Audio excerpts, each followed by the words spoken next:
Ey yaralılar, ol dünya baranmadı, gelen yok. Diri ül halinden haber haki bilen yok. Çarkıfelik ilinin ağlanmadı, gülen yok. Yalançının vefatı yoktur desem yalan yok. Yalançının vefatı yoktur desem yalan yok. Akledin kardeşler, könüllerden kalan yok. Edip Türkmençe açık açık aytıp var ya. Akledin kardeşler, könüllerden kalan yok. Dünyaya bil bağlagan kallı diyan içinde.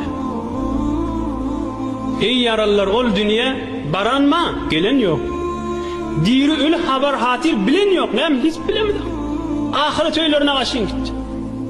Çarkıfelik elinin, şu dünyanın elinin ağlanma, gülen yok.